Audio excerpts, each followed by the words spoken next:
Welcome to Voices of the Gascoyne, the podcast series where we delve into the remarkable stories of the pastoralists who came before us. These men and women face their fair share of challenges, from day-to-day aspects of communication, transport and electricity, to natural disasters, market collapses, and the impacts of government policy. In this series, we reflect on their journeys and capture insights that can only be gained from having made it to the other side. You'll hear stories of their unacknowledged resilience.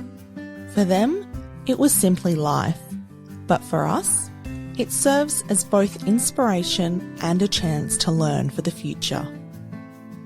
Voices of the Gascoyne is a Gascoyne Catchments Group project made possible through support from FRRR's Helping Regional Communities Prepare for Drought initiative, funded by the Australian Government's Future Drought Fund.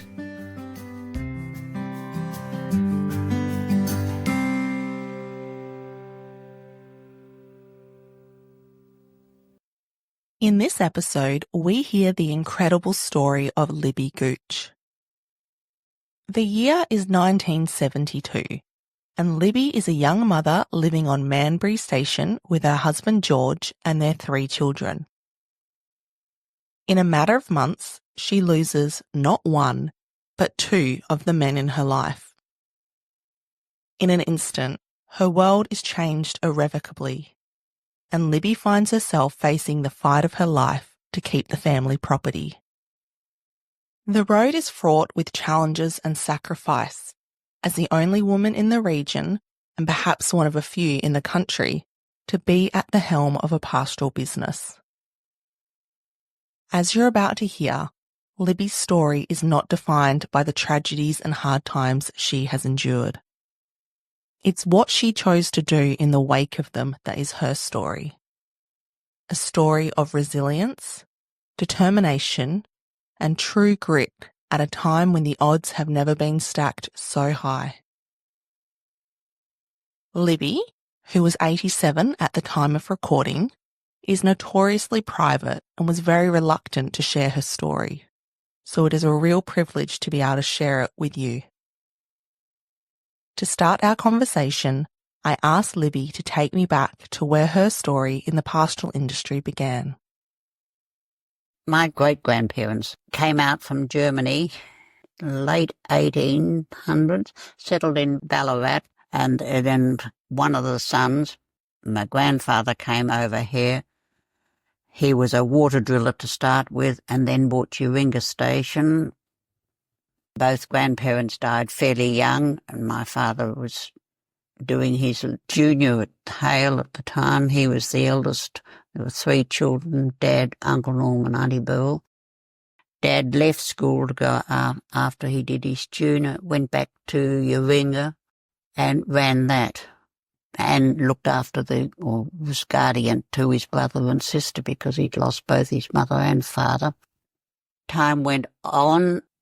Dad married and he bought Manila, which was a part of, I guess, the top end of Hamlin, and turned it into Uringa South. So then as years went on, the 2 brothers split. So Norman had Uringa and Dad took Uringa South and changed the name when they divided partnership and called it Carbler Station. And that was the homestead there was made out of shell blocks, which were cut from down on the beach due west of the property. A very interesting, really. It was a lovely, cool home, just with these lovely shell blocks, big, thick, 1-foot walls, thick walls, beautiful. So, it was a lovely place. So your father had to take on an awful lot at an early age. Yes. When you say your grandparents died young, you mean quite young because they still had children that required guardianship. Yeah. That's and to look after his siblings and keep the station running and being probably not much older than a child or an early adult himself. He was 15 when he left Hale. Did his junior at 15, left Hale at 15 and went up there. That is incredible. It is incredible. And so what do you remember about growing up on Carbler? In those early days, fortunately there were 2 of us. My brother, who was 18 months older, But we had running artesian bores and we had running water on bore drains. And we used to get an awful lot of fun just going down there, stripping off and covering ourselves in this dirty, filthy, stinking mud. To be black, but there's no Aboriginals tied up in it. We just thought it was wonderful fun. We'd run up to the homestead, these little black bodies, and think we were just, beyond anything. But you just made your own fun. We didn't have much, and, things were pretty tough straight after the war.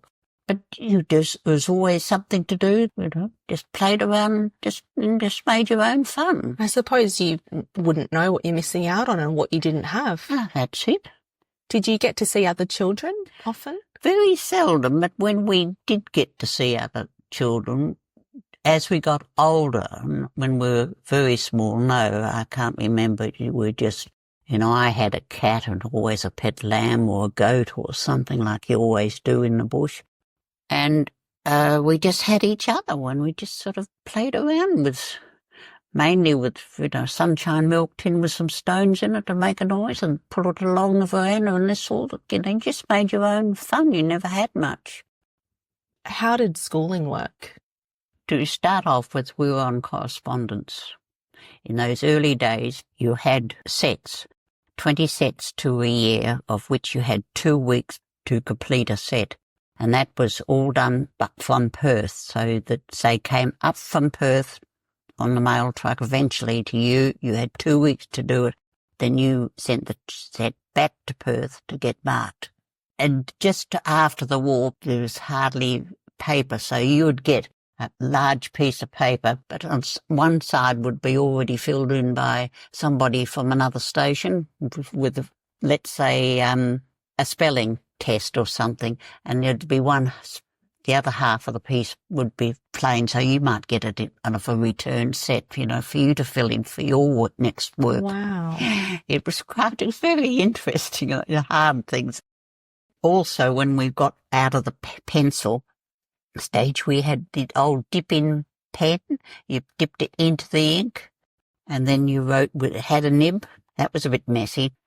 And was that your mum's job to teach you with the correspondence sets? Mum didn't do it full time. She tried to get a governess because governesses then were only just starting to move around and come in. But Mum was always there. She took it. There was no governess. It was Mum. And of course it was very hard on the mums in those early days because not only were they their husband's right-hand man, if you know what I mean, for the homestead, but, there were staff then, and they were still opening up properties and fencing and everything like that. So, Mum had a full-time job of keeping the house plus cooking for the staff and all the rest of it. So it was very, hard, I felt, in those earlier days, now that I'm older and can see it all. What were governesses like back then? Because today they're often quite young, straight out of school and no formal training. Was that the case back then? Yes, they had no training at all. Yeah. No. And you didn't get to, I know with School of the Air these days, kids usually have some interaction face-to-face with a qualified teacher a couple of times a year. Did you ever get to meet a qualified teacher? Or not until you went to boarding school? No. No one, because, you never got around in those early days. There's no such thing as sending a, teacher once a year up to just check with her to see how things are going. And did you leave the station as a child? Well, always went in for the Carnarvon races at, or my mum and dad always used to. Sometimes we'd go to the neighbouring stations and just stay there. But at that New Year, we always went into Carnarvon for the race weekend, and that was fun because we were older then. We were able to, interact with older, other children, and were old enough to go to the races. Not that we, did anything exciting, but we could go to the races with your mother and father. So we used to look forward to that. And the ships used to still be coming up the coast, and if, of course, the ships were in, you had an ice cream, so that was an absolute luxury. As you got older, were you interested in life on the station and work and how the station worked? Yes. So were always. you able I was to... definitely outside. So whenever you didn't have school, you wanted to be out sort of on the station? Yes. Well, in earlier days, of course, there were no such things as you trucking your stock in. In our day, it was sheep to start with before it turned to cattle. But you always brought them in mobs. And I used to be able to, I had my own horse. So I'd ride out that, Dad and the blokes would be out and they'd move them from this mill down to that mill. And from that mill it would be into the homestead. And then I used to ride out and meet them about daybreak. And I'd bring them in with them. Yeah, so I was always an outside person, loved it. How did that affect you then when you had to move to Perth for boarding school? Well, this was it. I lost all that and I didn't like Perth. I didn't like being... In those early days, school was like a prison. There were 13 weeks in a term, 3 terms in the year. And you had only 6 outings in the 13 weeks and 1 parents' weekend. So there were 7 outings. But parents' weekend was only for a parent if parents were down. So I hardly ever got that. But 6 outings. In between the terms, would you get to go back home to Carbla, or was it once you came to school at the start of the year, you didn't leave until... No, we went back at school holidays. Okay. Yes. So you must have been hanging out for that. Oh, gosh, yes, was I ever. And, of course, the winter times were worse because you couldn't get out. So, anyway. What were your thoughts as you approached the end of school? This would have been in the 50s, early 50s you would have graduated. Was it an option to go home and work on the station, or were you expected to get a profession off the land? No, then women were just going out to work. Normally the female went back to mum to learn the housekeeping side of everything. Unfortunately, I had a back problem. And I was in a steel car for 9 months. So I left school because I found it very difficult at school because I couldn't, play sport. I couldn't do anything. I had this from the shoulders to just above the knees, this cast, and it was pretty unpleasant. And I wasn't fitting in. I had to have certain stools. It was just difficult as a boarder too. So I left in at the end of year 11 and went home. Of course, I couldn't do it, so I was at home at least. But and then I went mothercraft nursing when I got out of that. And so did you do that for very long? No, I did the training and did a couple of jobs after that and then went home. And what was your plan when you went home? I guess if this sounds like it was quite a transitional period in society in general, that women were just getting that option to not go home, to go out and do work. Yes, it was just coming in. So what did you want to do? I just wanted to go home and be in the bush. Mm-hmm. I didn't want pretty dresses and frilly hats shoes didn't, fit into my lifestyle at all. So was there a particular job that you wanted on the station? You sounded like you were quite an outdoorsy girl, but at that time also it was very the norm for women or girls to come back and have the more traditional roles. Is there one way or the other that you wanted to go? Well, I was lucky because I had parents that we all worked in together. And one week I'd be with mum, and this week might be in the kitchen learning. Next week I'd be in the house and I'd be learning. And then I'd be out with Dad. But if there was sharing time or anything like that, there was no week in the house or week in the kitchen. I was out with Dad the whole time. So it worked well for me. Yes, I was lucky. So your parents were quite supportive of you learning the ropes of station work? Yes. Oh, yes. I think Mum was, hoping that I'd get down to the city and continue with mothercraft nursing, but I was an outdoors girl. I was a bush person. I wasn't a town person at all. Tell me a bit more about working alongside your dad and some of the things he taught you. Dad was quiet, very, in those early days, dads weren't very cuddly dads like they are now. It was hard for him because, Dad camped out a lot because he was still developing the place and there was fencing and all that, and every windmill had a little hut at it. our shed and a little hut, but that's where they lived in, and they just cooked out there with kangaroo and goat and what have you. So Mum was usually Peter and I were at the homestead on.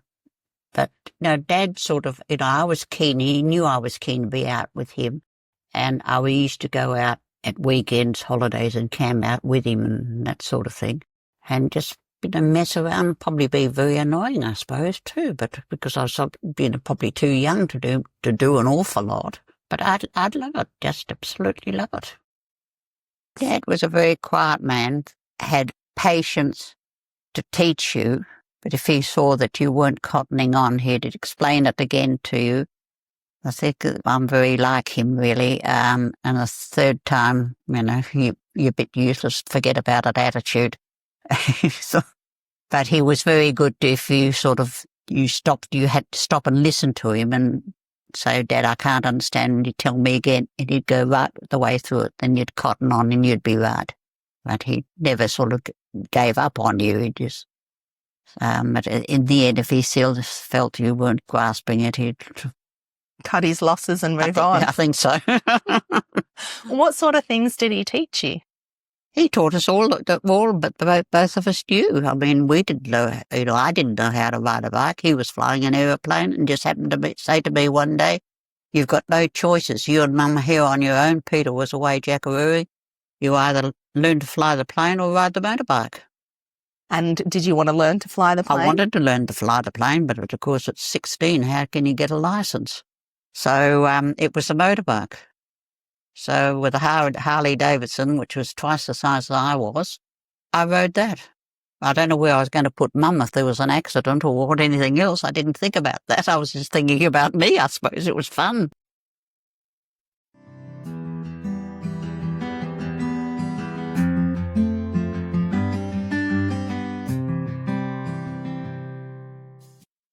A couple of years after leaving school, Libby became engaged to a young man by the name of George Gooch.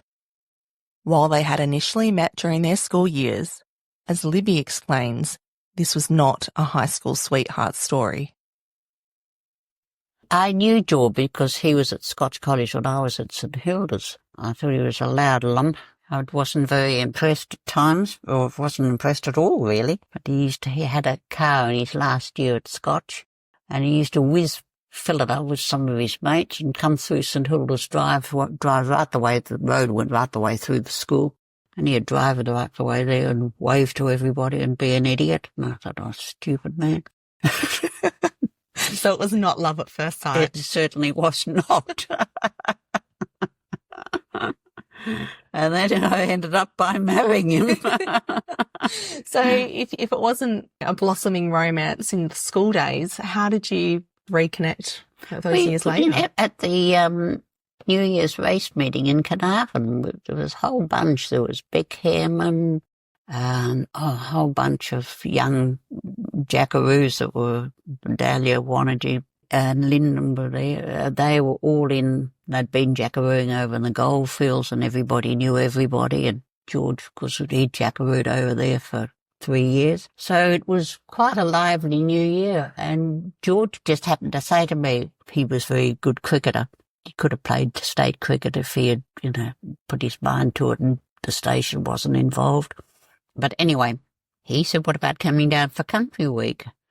And I thought, no, not Country Week. And I used the excuse, had nowhere to stay. Well, we didn't have anything in Perth, didn't have anywhere to stay. And George said, oh, my mum and dad live in Perth, and you can stay there. But I didn't know his parents. I hadn't even met them then. However, I had an aunt in Perth, so I knew I had her, but I could go and stay there.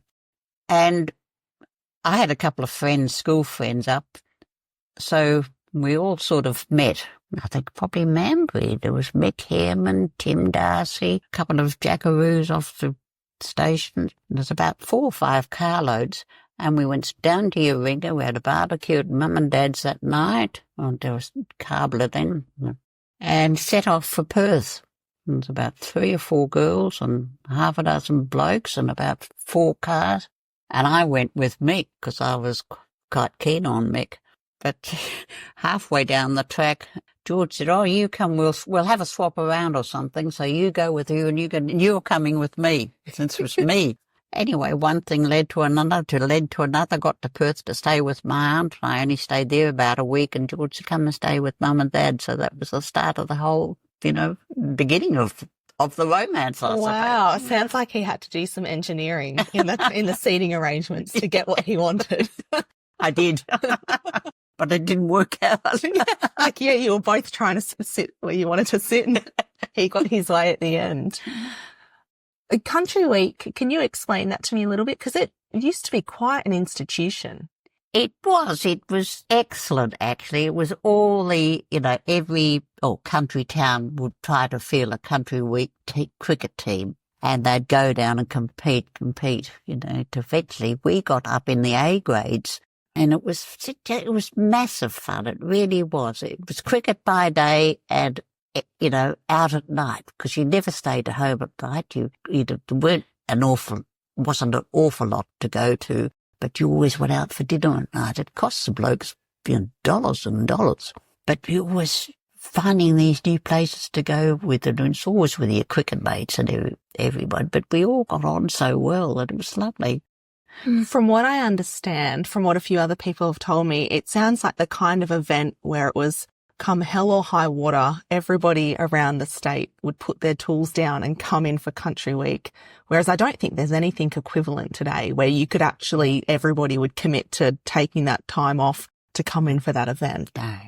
Well, then we've got to remember then that entertainment was not a lot. Few and far between. Yes. Yeah. So you'd say to your boss, "Well, I'd love to take my holidays over Country Week," or whatever you were keen on. And with George, it was always Country Week. So you booked up this manager for next year's Country Week sort of thing.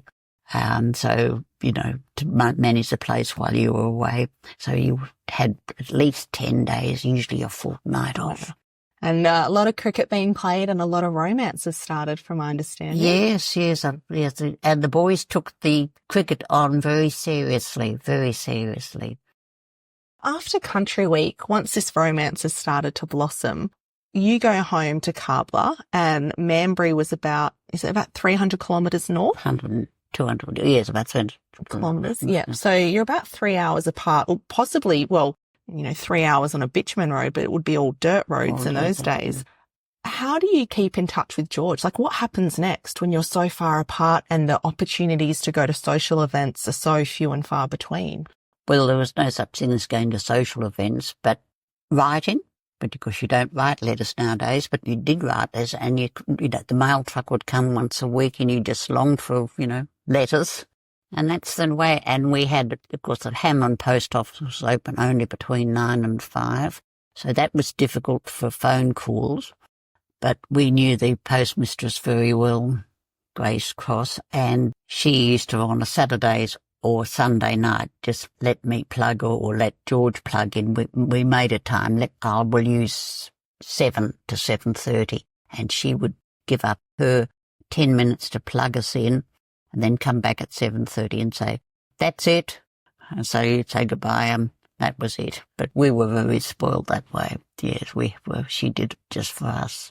So there was a lot of anticipation, and you had to wait for things. Yes, it was the letters that you waited for every week to get letters from each other. Yeah. Yes. And so there was no opportunity to just pick up the phone or get in the car and pop over. No. Wow. So in amongst phone calls and letters, did you have the opportunity to visit in person? Did you get to go to Manbury, or would he come to Kabla? Not until he had already asked me to marry him. Then he said, "I think you better come up and see, where I live and what have you. And of course, in those days, you never went up on your own. You had to have a chaperone. So Mum came with me. Mum never drove, so we left home. We went up for the weekend, but he had his parents up there. It was winter time. And a beautiful homestead, Manbury, a lovely homestead.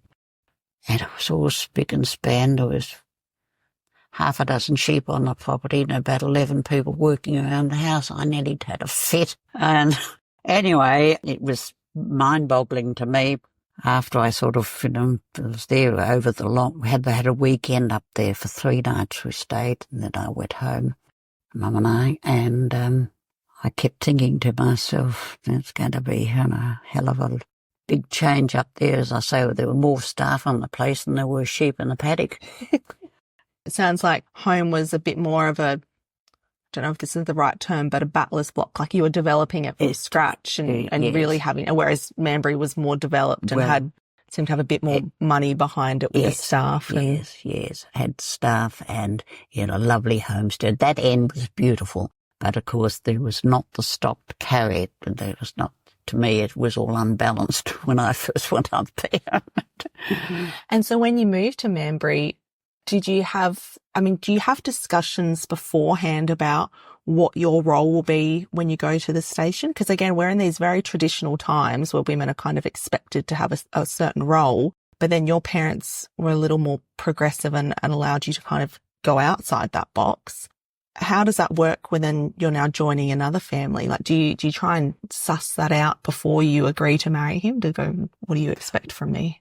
Well, his parents were already living in Perth, so I didn't have that problem whatsoever. I just said, well, look, I'm not coming up there just to sort of fluff around the homestead. I'm an outside person. And that, I think, sort of drew George back a bit, because homestead wasn't the most important thing to me. It was, I wanted to get out and be out.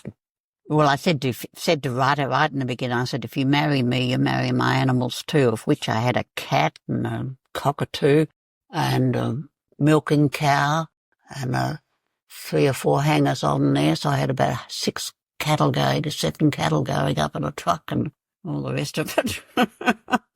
Marry me, marry my menagerie. Yes, that was it. But no, as I say, it was easy because, his parents didn't live there. They were living in Perth, well and truly established in Perth. They came down a couple of years before George left school so they can enjoy his last, senior years at school and watch his sport and everything like that. They were very, he was very lucky, to me, very spoiled in that respect. But they were in the position to be able to do it, so good luck to them. And, because I went up there and, of course, away went the housekeeper and the yardman and a few other things because there's just too many staff. It was just ridiculous. So this would have been late 50s. You got married in 59 and you would have moved up shortly afterwards? Moved up in, the end of 59.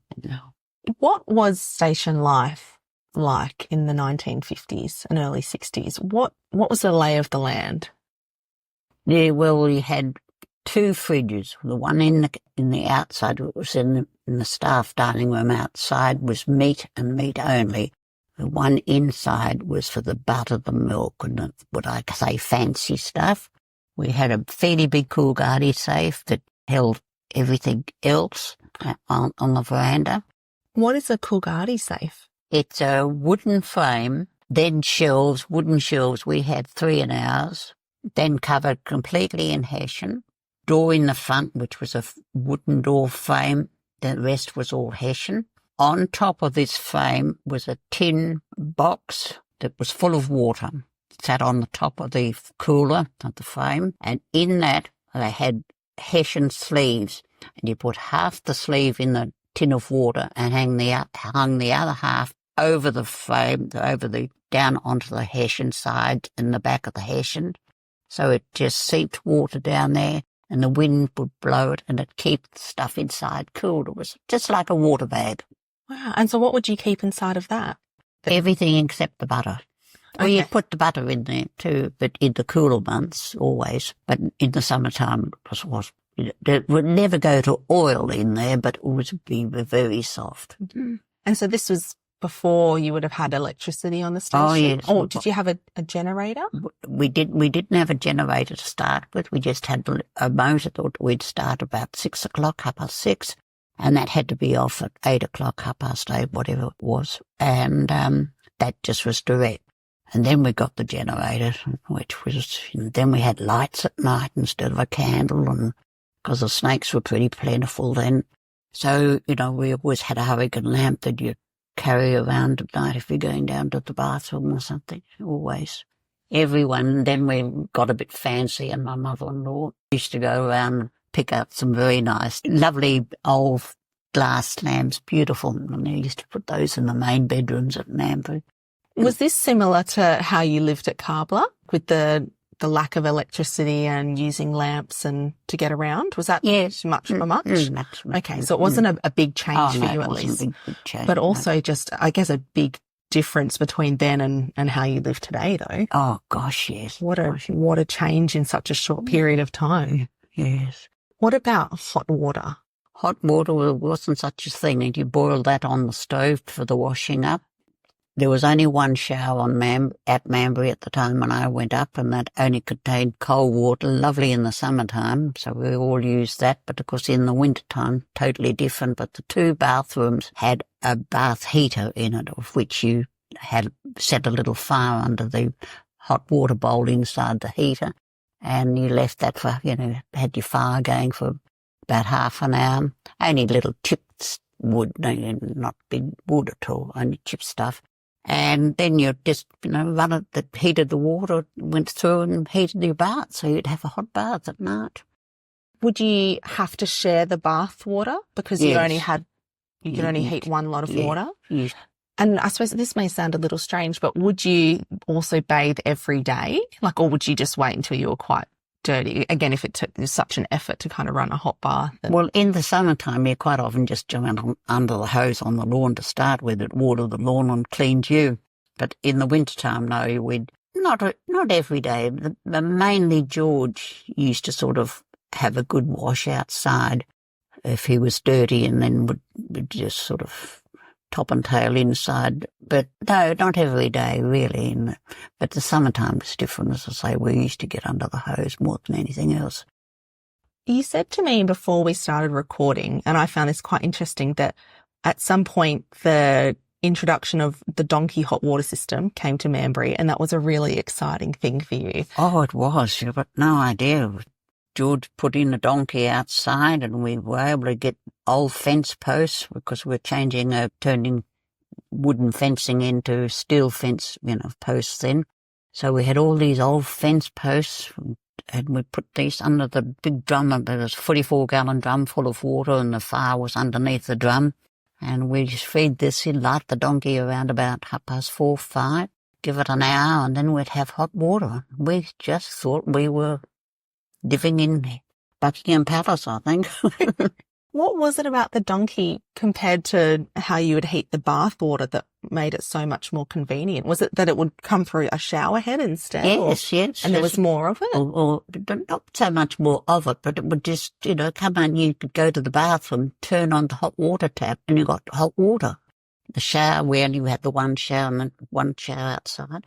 The same thing, you had to have a warm shower. It was just so, and wash your hair under it. Normally you used to have to wash your hair in a tub out in the laundry on a Sunday.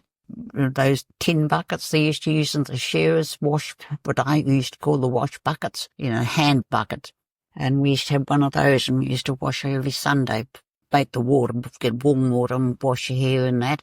And then you've washed your hair, you tip that out, never outside down the drain, always on the lawn or somewhere, so they got a drink. And then you'd get some rainwater, wash it, rinse your hair in rainwater. It's quite a performance washing hair every Sunday.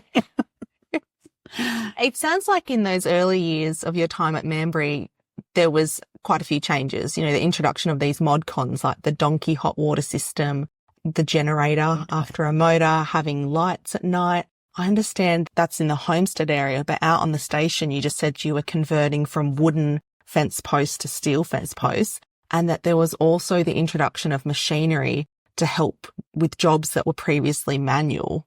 Tell me about how they used to clear fence lines and roads before you got your first dozer. With an axe. So you think you want to put in, even if it was just a kilometre of road, which is ridiculous because roads go for much farther, and you want to clear that track through virgin country, you're saying just with an axe? With an axe. But then again, you'd walk around or ride a horse in those earlier days, and you wouldn't go through a thicket. You'd be smart enough to think, we'll break it. And most of the roads were like a snake because you were going in and out of trees all the time. But you'd pick the area you put the road through here. try and pick the most sparsely populated Yes. pathway. Pathway. But still, that sounds like an incredibly labour-intensive job. It certainly was. It was. Would that take a lot of people to do, or just a long time? It took a long time. It wasn't so much the people, because you never, ever went on a mill run without your pick, crowbar, shoveler, and axe. It was always in the back of the vehicle, plus wire, plus pliers. Was that so you could do a little bit of more clearing each time you went out? Yes. So you just chip away at it? Chip away. And, you know, roads that started off like a snake would, in about 25 years' time, would be quite straight. You know, knock another couple of trees out, or the big tree that you got sick of hitting with the axe continuously. You weren't making much headway. You eventually have it cleared at the base, and then you'd cut a whole heap of little, not chips, but solid wood, but small wood, and light the fire there. But you knew the base was fairly clear. It wasn't going to start a bushfire.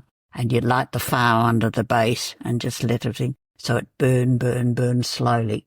And, you know, make it very unstable, the actual base of it. So eventually you could hit it with a, you know, give it with a sledgehammer, but, you know, give it a few whacks and it'll break off. And then it may leave a foot high there, but then you delve it out a bit and put more wood on the top so it kept on burning. So eventually you'd get the stump out. I'm just imagining how much excitement was there when that first dozer came to Manbury.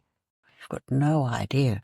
We just thought it was better than ice cream to start with. We thought it was just marvellous. It just cleared with this great big blade in the front. We had a 12-foot blade on the TD-18, and it was a wide blade, and it would just chug along and knock everything out and all the rest of it. Oh, we were just so tickle-pink, you've got no idea.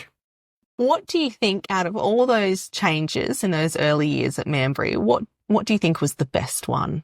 Or what were you happiest about? The donkey, electric light, or electricity that went through the house. We could get rid of the fridges, because I always felt we had wooden floors in the homestead, and I had in the dining room I had a fridge, and I very nearly burnt the place down once. If it, you know, caught onto that, the whole place would have gone up in flames. But I happened to be coming back from a mill run, and I pulled up at the back gate, and I could smell kerosene burning. So I shot into the dining room, just opened the side doors, grabbed the container under the fridge, and just threw it out on the veranda. Thank heavens. Another 10 minutes and the whole place would have gone. I was just lucky that I came back at the right time. But no, they were I think they were the most important, you know, most exciting parts for me. You said earlier that because George's parents had already retired to Perth, you didn't have that dynamic to deal with about what their expectations for you and your role was. It sounds like George was also maybe perhaps closer with your parents' line of thought of he didn't expect you to be just in the homestead. He was happy for you to come out on the station. Is that right? We didn't really have much option of going anyway. You didn't really have a choice. No. What was it like working alongside George? Because even, you know, the best of couples, it can be quite testing to work alongside each other in any environment, let alone in the outback. He was very tolerant, George, and quite gentle. Big bloke, but quite gentle. You know, he knew I was interested. That's where my heart was more outside the door than inside the door. So, you know, I was lucky because I was a help to him. I didn't mind getting up and down windmills or in and out of tanks and all the rest of it. So he used to look forward to it. Would you get to spend much time outdoors with him? As much as I could until children arrived, and then it was totally different. Yes, you could only take them out in the winter months, really. It was too hot during the day.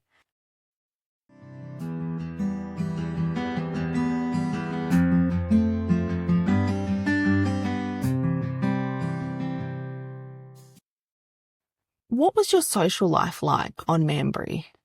Social life, I felt when we first went up there, was wonderful because you relied on your neighbours for just about everything in the social field.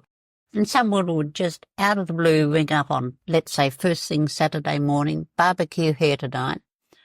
Come, love you to come or whatever. So you'd shoot into the fridge and you'd grab some chops and I've got time to make an apple slice or something. So you'd take that and away you'd go. Pack the kids up and put them in. We had a station wagon, which was wonderful because I always had a sharer's mattress in the back. And I used to just take a pillow each for the children and they'd be put in the back and there they'd go to sleep for night and then just pick them up and put them in their bed when we got home. No, but it was good and it was very free and easy. You just took what you had or had time to make if you got, notified early enough and just went and had a lovely relaxing evening. The kids were good because they had company too. And we used to look forward to that. No frills or fancies, just went as you were sort of thing and took what you could. How far away were your neighbours on average? Our closest neighbour was 25. Miles? Yes. And then up to Medallia was always used to come back in from Medallia in the end. But quite often the longer stations you always throw your swag in and stay the night, even if you left the homestead, let's say at 11 o'clock and went down a couple of k's and parked under a tree. Had a few hours sleep and then got going and got home. But if it was a weekend, social weekend, it was totally different because you went prepared. And most places had tennis courts and they played tennis, they played cricket. There was always something to do, yes. Sounds like it was a really active community, a close community. But I think it wasn't just us. It was all the areas were like that because that's all you had. You only had each other. You hardly went to town because you had a mail truck once a week. So you didn't have to go to town. One time they came down to us and I just had announced that I was going to have a Mad Hatter's party. It was a barbecue, a Mad Hatter's party, but everyone had to wear a hat. Whatever it was, it couldn't be a pretty hat or a hat town. A man could wear his wife's best, Sunday best. That would be different, but you had to do something. And you've got no idea with what people turned up in. Some came with emu feathers stuck in their hair and all the rest of it. But it was hilarious. You made something out of nothing. It was absolutely great fun. And everyone enjoyed it. They all thought I was mad. Well, you were the original Mad Hatter. But I said, you're not welcome unless you've got something on your head. We all made an effort and did it because you had nothing else to do. So you'd get some feathers and some leaves and, did all sorts of stupid things. How often do you think these get-togethers would occur? Oh, that depended on seasons, depended on your work, and there'd be one at least one a year, definitely. Not always with you, but, it might be at Medallia this year, it might be at Williambury next year, it might be somewhere else. But always once a year, if not more.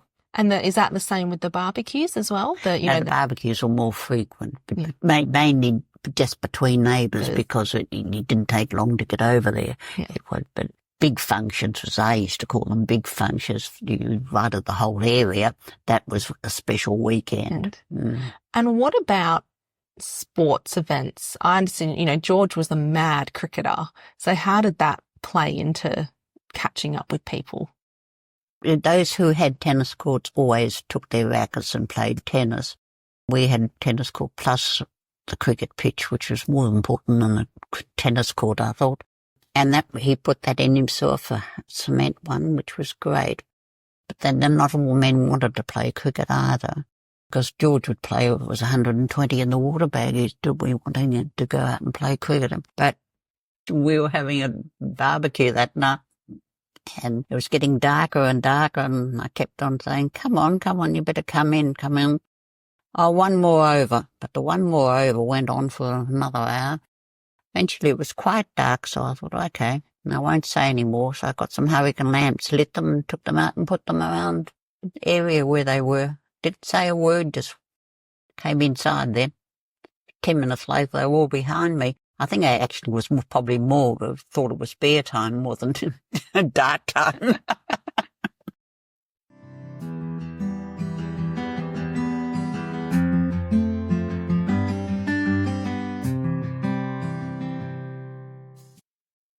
With the good times came challenging times, particularly those at the hand of Mother Nature. Here, Libby recalls the experience of a major flood in the early 60s. That was quite an amazing experience because you could hear it. It rained and rained and rained, and you could hear this water going down the creek, rushing around. And when it got daylight, I always used to sleep out on the veranda, and George and I on the top of the veranda. And here was this water all over the flat, just the whole place was covered in water. And it didn't take long for it to rise and rise. Next thing it was over the lawn. So I thought, well, this is quite interesting. But it went over the veranda on only one side of the house. So obviously the house was not flat on the ground when it was put down. I don't know, but I just said that. So it went on the east side of the house. It went over that veranda, but didn't go over the west veranda. But no, that was interesting because with the whole place absolutely a foot or two of water, there was no septic system and everything was, drawn to a halt. Fortunately, we've got a sandhill either side of the house, so it was a case of walk with a shovel. But then, of course, you had to walk through all this water to get to the sandhill to start with. But no, we managed. We managed. No showers. Of course, we didn't have water then, but no showers or baths or anything. But you don't miss anything like that. You just go with the flow with what's happening.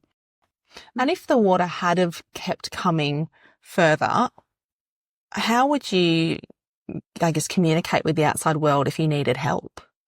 Always before the summer months started, you checked everything. You got flour in drums in those days, not in bags, always in a drum. And you got that, and you stocked up. You always had a store. You stocked up on tomato sauce, Holbrook sauce, rice, things that you could keep, and pasta and that sort of stuff. Tin milk, flour and yeast. Because if you ran out of meat, well, you always had some tinned meat and tuna or something. See, you got by. And it's amazing what you could make out of something. I guess it was about being self-reliant. It was. Needing to call for help. Yes, you had to do. I always did my stock up in December, checked everything to make sure that I had enough for 3 months. Not of all the perishable stuff, couldn't do that, but there was enough there. And what was the impact of that flood? When you get that much water, how did the country respond to it? Was it a positive or a negative? Well, I would have said a positive, because after a flood, there's a hell of a lot of stuff that comes up that is rubbish anyway. We all know that. A lot of stuff that you probably haven't seen before too. But I still say it was positive, definitely, because, if the ground gets a good drink, the trees look a lot better to begin with. But there's for and against. I mean, then you got the grasshoppers that had come back and stripped the trees and all the rest of it. It was, there was, I suppose, ifs and buts. But then there's that with a lot of things in life, isn't there? If a lot of rain can result in a lot of pasture growth, which is obviously a positive, but I guess on the flip side, there was something that would often happen when you would have these big periods of grass growth that wasn't so good for the sheep. That was the windgrass mainly that got round the tails of sheep and on the hoofs of where the wool was still on their hoof. It didn't take much wool the seed would hang on to that, and it just got, as they kept on walking, coming in and out of drinks, feeding and what have you. It would just build up till eventually it was so big around the foot or the tail they just couldn't move in the end, and it'd get them down and they'd lie in it and get on the back and on the sides and everything. So eventually they'd, kick and die of it. It sounds like that flood didn't really faze you at all. Like you said, you were very much in that mindset of, well, we've got to rely on ourselves and only ourselves. So you get your supplies and stock up. I understand there was another weather event just a few years later by the name of Cyclone Elsie that also didn't really faze you as well. Well, it's the first time I've ever been in the eye of a cyclone, and I don't think many people can really say that they were in the eye of a cyclone. But because I'd never been in one, and this thing came in and it blew from the northeast, huge winds, and we just stood there and watched one windmill go over, and then we had two windmills at the homestead, and then we watched the second one go over, so we thought this was handy. But that's all right, we sort of, that blew, and all of a sudden it stopped, and it was just like pulling a blind down. It stopped that quickly, and the people might have been able to tell me this, but I wouldn't have never have believed it. And out came the sun for a short while. It was so eerie and so spooky. The sun disappeared, a few hours this was, in between the change of winds, and then the wind spun around to the southwest, and we got it from coming the other side. I was so enthralled in the changes. The wind so strong, then stopping dead like pulling a blind down. That quick, if it had slowed down, no, I might have understood, but no, it just stopped dead. And out popped the sun. And then it started from the other, when it got going again, started from the opposite side. It baffled me. I'd never, experienced that. But I wasn't worried. At one stage, I said to George when we went to bed that night, I said, there was an awful crack. And I said, what was that? And he said, oh, I don't know. May have been a crack in one of the walls or something. But he said, if you're frightened, go and get under the dining room table. Oh, that's handy. A little bit more comfortable in bed here, George. Yeah, yes. Well, he wasn't going to get out of bed anyway, so... And so how did George take these things as they came? When things go wrong, like a flood, a cyclone, and as we'll get to, some fires, how did he, I guess, approach those things or respond to them? Much the same as I did. It's not much good getting into Diz was, because you couldn't do anything about it. You just, kept cool, calm, collect, and did what you could and used your own common sense. Coming back to that big flood in 1964, and we spoke about how there was such a immense pasture growth and how you wouldn't think it's a bad thing, but unless you count it as a fuel load, it did end up becoming quite a fuel load. Well, it started, George went off to Woodley, and there's a big fire down there. It burned a lot of country, the wool, up to the Wool River and all the rest of it. He went off down there, took the dozer down there to help down there. He was away, 10 days, 2 weeks? About that time. He's going night and days. He was, a bit done for, but someone stepped in the end and gave him a hand, took over from him so he could have a spill. But no, it did a lot of damage down there. But then I'm probably a bit different from a lot of other people. I think a fire, it's the only thing that I am frightened of in the bush is a fire. But I think a fire does a lot of good because it does crack seeds that need to be germinated. So I think it did a lot of good, and it got rid of a lot of rubbish at the same time. But no, it is frightening, a fire. And how does this work if you're in a period of time where you've got shearing coming up or mustering or something like that, and your neighbour goes up in flames? Do you kind of drop what you're doing at home to go help the neighbours? If you possibly can, and you always do, if you know what I mean. Yeah. Yes, you say, I can give you 3 days, 4 days. I'll bring my machine over, whatever it is. But no, you always do, because all you've got is each other, really. And you whatever it is, you make a big priority to do what you possibly can. It sounds like those people next door in any direction were just such a big part of your life and an important part of your life, whether it was the impromptu barbecues or the wider region, annual gatherings, or going to lend a hand when something's gone wrong, that, like you said, it's all you had. That's all you had. Well, in the big flood in 64, we were completely isolated, completely cut off. And about 3 or 4 days after it had all sort of had died down a bit, we heard this aeroplane flying over, and it was Dudley Maslin from Martathurnham. He came over just to check on us. So he rushed out on the lawn, waved the tea-towel madly, so he knew, all was well, we were right, but of course all he could see was a sea of water and us on the lawn. But, we've never forgotten that, because someone just came, no phone, nothing. We couldn't get out, we couldn't move, and no telephone line.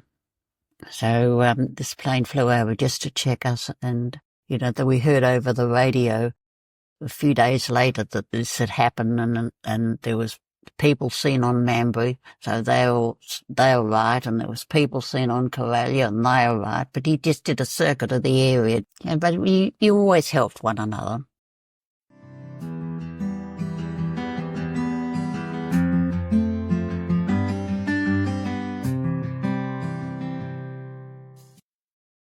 "1972 was the year that everything would change for Libby. In June, her father-in-law passed away unexpectedly. As was the norm for those times, his estate was subject to death duties, also known as inheritance tax or probate tax. As George's father had retained ownership of Manbury at the time of his passing, this meant Libby and George were facing a huge bill. And while the estate itself may have been valuable, as many of us know, that value was tied up in the land itself, which is not a particularly flexible or liquid asset. So George and Libby did everything they could to scrape together the money and save the station from being sold out from under them. It was a mammoth effort, but together they got it done. They knew they would have a long and lean road ahead until they were able to breathe comfortably. Then, the unimaginable happened. Just a few months later, George was killed in a motorbike accident on a neighbouring station. In an instant, Libby not only had to contend with being a grieving widow with 3 young children, but also being wholly responsible for the future of Manbury Station. Straight after the funeral, I went to the general manager here at the stock firm in Perth. And as I say, he said to me, best thing you can do is get home and put shearings through. And I thought that was pretty cold and callous. But deep down, it was the best thing he ever said to me, because it made me just sort of immediately toughen up. And I'm not a soft person. Work doesn't faze me. I like the harder the work, the better it is. The challenge I like. While Libby enjoyed hard work and a challenge, there was no way of knowing just how difficult the road ahead would be. Not just in running the station, but supporting her children through the loss of their father.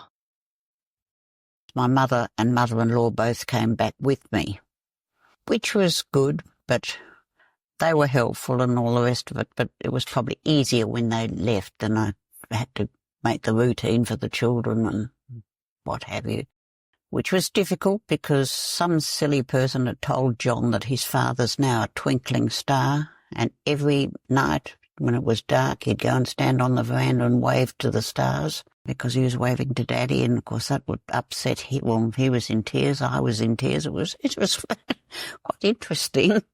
But anyway, we got over that hurdle. That's why he went off to school earlier, because, I just couldn't sort of get him settled back at Manbury. He just wanted his father all the time. So with the aid of Mick Hem, I was able to get him into Scotch earlier. So he went a year earlier.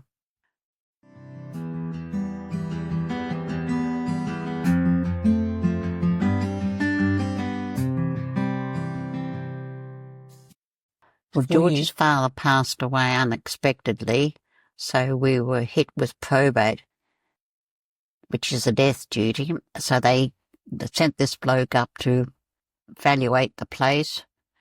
What got me more than anything else, he even went to the back of the meat house, and there's a wheelbarrow there. It had an iron wheel on it. He even assessed that. I think it was for about £20 or something. I said, at a rubber wheel, it might be worth something, but it's got a bloody iron wheel. It's not worth anything. But that was £20 back on, I think. But we got slugged for, an awful lot. We only just paid it back in the June, and George's accident was in that same October of that same year. And back this bloke came the beginning of the following year, the same fellow, and he assessed the same wheelbarrow again. And I can't hit him on the head with it. So I got thumped with another one.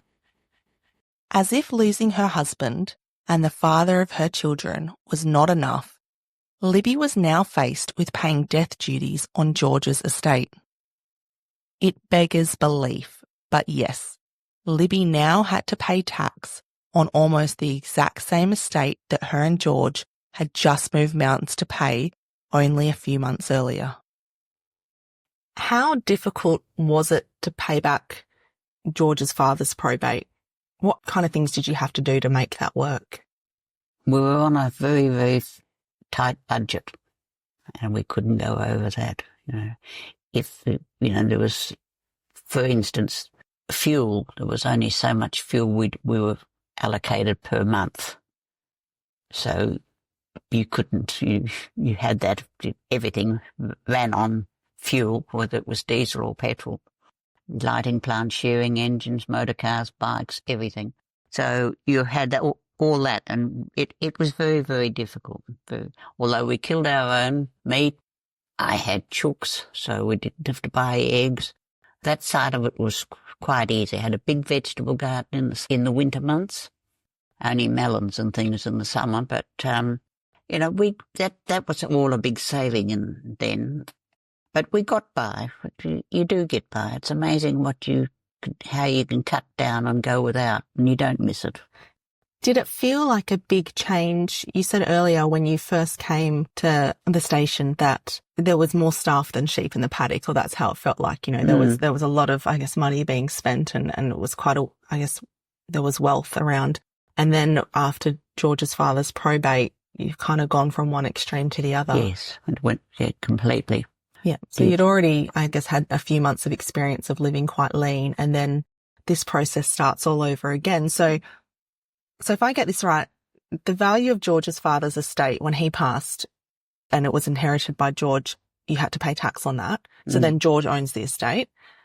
And now within, 6 months, he passes away as well, which then you inherit, and now you've got to pay tax on that. So you're pretty much paying tax on the same asset twice within 6 months. This is just it. Which is just so illogical. Yes, I know. Yeah. And I guess this is what we're getting into now, is the story of how you managed to do that. And it's still in the family today, which is no small feat. It's incredible. So when you're hit with this bill to pay, when you and George have already just started absolutely everything you can to pay that pretty much the exact same bill 6 months earlier, what did you, what is the first step? What do you do? Where do you look for the money? I knew I was well and truly up against it then. The children didn't want to sell Mamby. The children wanted the station. Naturally, they're too young to have, sort of have too much of a say, but they kept on saying, Mum, don't sell the station, don't sell the station. It was the only part that they knew, a part of their father too, which was important. Well, I went to see the stock firm and had this meeting with them, but they naturally wanted, because we were heavily in debt, wanted to sell me up. But I had nowhere to go. I didn't have any money. I had 3 children, all education ahead of me, and I had no money to buy a house. You could live with your parents and parents-in-law for a certain time, but not with 3 kids. So that's when I dug my toes in, and I just said, I wasn't prepared to sell. It was virtually my decision. We had a few run-ins, but they did come around. They actually held the gun to my head by saying, we'll give you 5 years. If there's no improvement in 5 years, out the door you go, was the attitude. I thought, all I can do is work bloody hard and see how we go. But the thing was, during that time, the sheep had barber's pole worm. They had to be drenched at least twice a year. Well, there was that added expense. And I said to them, you've got to spend money to make money, which didn't go down very well, but that was my view. I had to drench them because the wool wasn't worth anything, because they weren't growing anything. Because with the full of barber pole worm, however, they did come around and they did allow me to have that. So, I drenched and got through, and they could see that the wool clip was getting better and better and better because of what I was doing. So I was able to go on. Was the arrangement that, so you had this probate bill to pay, you needed to come up with a great lump sum of money fairly quickly within a few months of George's passing. So you went to the stock firm. Their suggestion was sell the station, pay the probate, pay back the debt you owe us as well. You probably would have walked away with nothing after that. Absolutely nothing. So in fact, there wouldn't have been enough money to do all that to start with. So you wouldn't have been able to pay the probate and the debt. So you managed to negotiate with them that they would pay the probate and add it on to your existing debt. Yes. And to give you 5 years to pay it back. Yes. It's a very, I don't want to say audacious, but it's a big goal. It was a big goal, big challenge to set yourself up for. Because then I had the boarding, Catherine was at boarding school. Didn't you have to pay for boarding school as well? There was one free flight the government gave us per annum for children, over the 26 coming up and back. So there was that. But I made a promise to the children that I would return them to school at the beginning of each year. But the rest of the time they were on the plane because I wasn't going to promise that. And fortunately, I never broke that promise. Yeah, one of the biggest parts that hurts me and still hurts me for today is I never saw any of our children's sporting activities in school. I never went to anything. I missed all the confirmations, the dances, everything. Just, which I missed out on all that, but still. So you just had to go hell for leather, though, which, as you said, the sacrifice was that you missed out on so much of your children's schooling years. Can you tell me about the arrangement with the stock firm? I understand that once they took on that debt and allowed you to stay on the station, they sort of became your employer in a way, and they allocated you a salary and a budget to run the station under. When I first started off, I had no salary at all. So, there was no money. Poor Catherine, who had gone off to school, virtually pocket money I borrowed from my mother or my mother-in-law for her for the term. And then I had the meeting with them again and said, well, look, I've got to be paid a salary because so I got $25 a week, which I suppose early in there was something, put it that way. But that wasn't, didn't last for too long, and they ended up by paying me $100 a week in the end.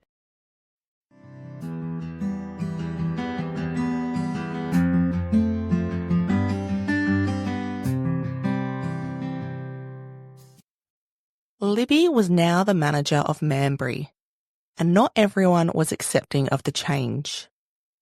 Fortunately, she had some very special people in her corner. The first sharing wasn't too bad because it was, it was virtually straight after the accident. I was right on top of sharing. And that wasn't too bad. It was the second one that was worse because I'd been there for 12 months and I found it difficult to speak to the overseer of the team to chip the shearers who were cutting the sheep. And they resented me, doing that. No, not the overseer himself, but the shearer who would cut the sheep. He resented me, and that made it very difficult. But I had Rod Lockyer there for 3 shearing straight up in a row. So I just in the end said, well, look, I think you best be the boss of the shearing. So they've got that understanding that it's not me, it's him. And it was a lot better. Rod and Edna Lockyer, they were on Manila Station, and we became great friends, George and myself and the Lockyers. Rod and Edna are John's godparents, but we became great friends, and he stepped in as a mate of George's, because he had left Manila, then he had gone down picking wildflowers in Northampton and had quite a good business there. But every year he came up for shearing and then he just stepped in. He used to virtually run it. I mean, he ran it per day out there, and we would discuss it at night. I still had all the controls and all the rest of it, but so it made it look as if he was the boss, and I just sort of was in charge of the yard work. So for those early years, you needed a proxy to get the men to the shearers to comply with the directions and to listen. They just wouldn't take it directly from you. No, no. How did that make you feel? I could have crawled under an ant, I think, and disappeared. But, it just wasn't working and it wasn't going to work. And I just thought, right, I'd best back right out of it, which was probably the best thing I did. Did you ever think, I'll just leave? I'm just going to walk away and leave the station? Because I can only assume that is what everybody else would have expected. Everyone was expecting me to. I didn't get much support to stay. Everyone said, more or less, what a bloody fool you are. Pack up and go. But I had no money. I had no house in Perth. I had nothing. So what was I going to do? A Mothercraft nursing certificate. And that was, not that valuable anyway those days. So I thought, well, gosh, I had no option. To me, I had no option. And that was my lifeline. I loved the life. I wanted to give it a try.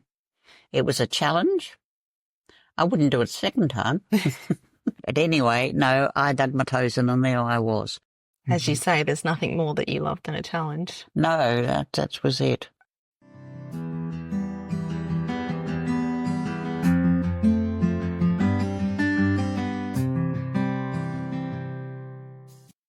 In amongst finding her place as the boss of Manbury and all the challenges that came with it, Libby was still first and foremost a mother, a job which came with its own unique set of challenges. Shortly after, within 6 months of the accident, Catherine, your eldest child, went off to boarding school. Yeah. So how did that feel and how did you cope with that, having your eldest baby so far away? That was, terrible. It was worse when the last one went, because then I had no children at home. But, no, that was terrible. I missed Kathy beyond anything. She was very capable, Catherine. She was a good stock person. And John, unfortunately, he went a year earlier than he was meant to go because he just couldn't settle after losing his father. So I was only left with David. But still, I still had one at home, and it wasn't so bad. But once David went, that's everything crumbled for me then. I just had nobody at home.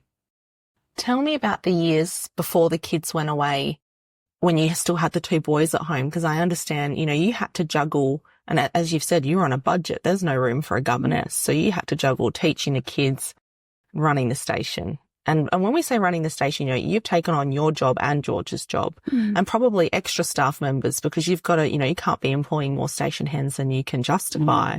I understand you did all the cooking, the cleaning, the bookwork, mill runs, mustering, you did fencing, you did everything while being a mother, but also then teaching them as well. Like that is I didn't teach any more than what I had to. There was a breezeway between the main homestead, the breezeway, and then the kitchen block and the staff dining room. And there was a window in the breezeway that went into the kitchen. And I used to put David in the breezeway and I'd be in the kitchen cooking.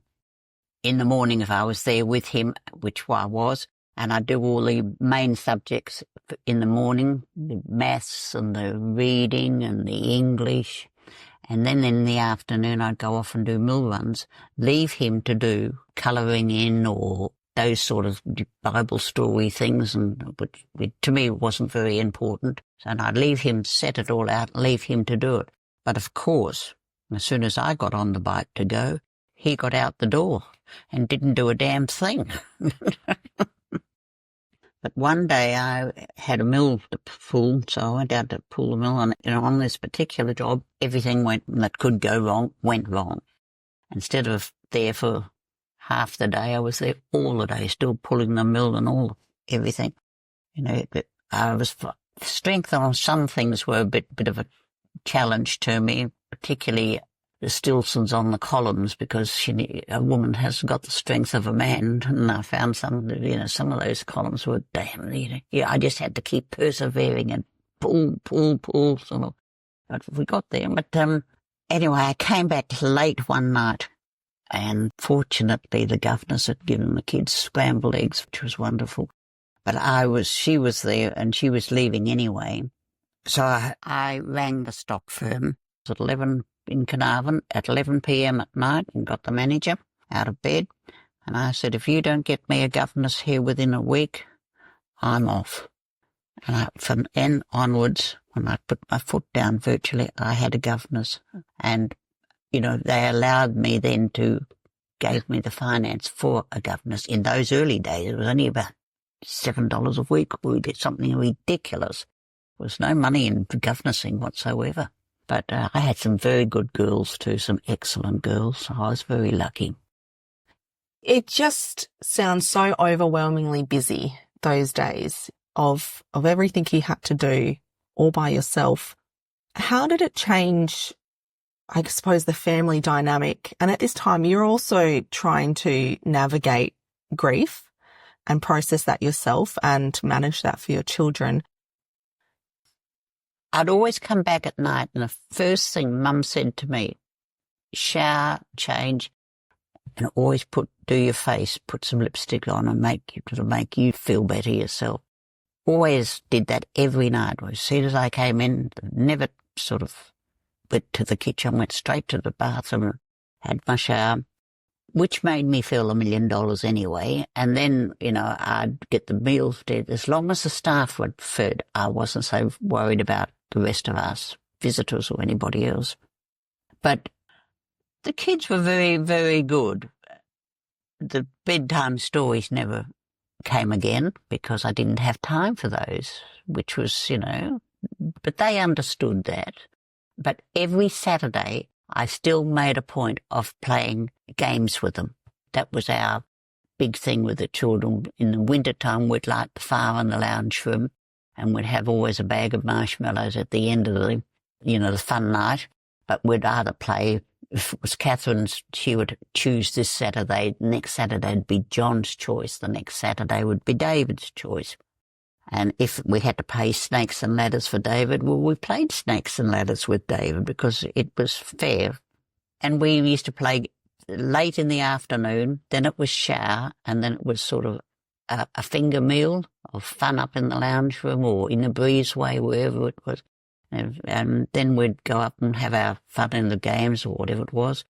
And then there's the little feast afterwards with the marshmallows. But I kept that up until it could go no longer, really.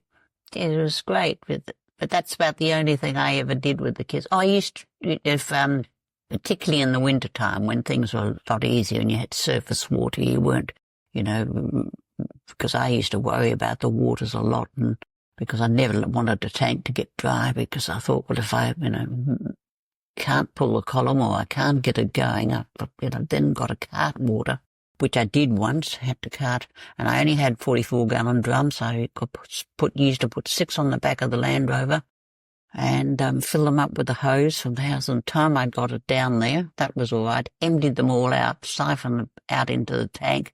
And sheep were there. I'd half, put them in 2 groups in the sheep, one on the side of this trough and then ran the other half into the other side on another trough there. But of course the tank of water was empty by the time I'd left to come home again. So it was difficult, but no, it worked out, yeah. Mm. And one of the biggest things I did find, by the end of the day, I was too tired to get myself organised and the children organised to go to parties and things. I was just, it was ridiculous to go drive 50 miles somewhere for a party, to have a party, and then turn around that night and drive 50 miles back again. So in the end, I just had to say, no, I'm sorry, I can't come, unless it was, something very special. So I gave her the social life away because it was just too much. I couldn't manage that. This routine of coming home, showering, cleaning up, putting on that little bit of lippy, how important do you think that was for you to I guess, to kind of get through things as well, just to feel put together? At the time, it wasn't important, but Mum said, and it wasn't a case of Mum said I had to do it, but it wasn't that. But I realised, when I used to go out on the bike on mill runs, I'd always sort of be riding along, still thinking about what I should do, how I should do it, and all the rest of it. And I realised that I must not let myself go, because if I did that, everything would go. I knew that I wouldn't worry so much about the children. They could be in dirty clothes for a week. It wouldn't upset my attitude. But no, and I kept the house up and everything, because I just thought I must have a standard to keep going to. And I felt better for it too. I felt much better for it. Do you think a part of that was also putting on a front for the children as well, to kind of protect Possibly. them from what you were going through? Things, Mum still looks normal, the house still looks normal. I didn't at the time, but yes, I think you're right. It was, obviously. I never ever wanted to break down in front of the children. It was one of the big things, which I suppose I think now is probably not quite the right idea, I think, because, it's a natural thing for children to see Mum and Dad cry. It is natural. But of course, in those days, earlier on, it wasn't. So I used to just say, I'm just going out to check a tank and nick off down the creek and have a jolly good howl and then come home. But then this one day, Catherine said, "Oh, Mummy, your eyes are all red." And I said, "Oh, that's the dust." Fortunately, there was a lot of dust around at the time, and I got away with it, but it made me realise then I don't go down to the creek, have a cry, and then go straight home. I go down to the creek, have my cry, and go somewhere else.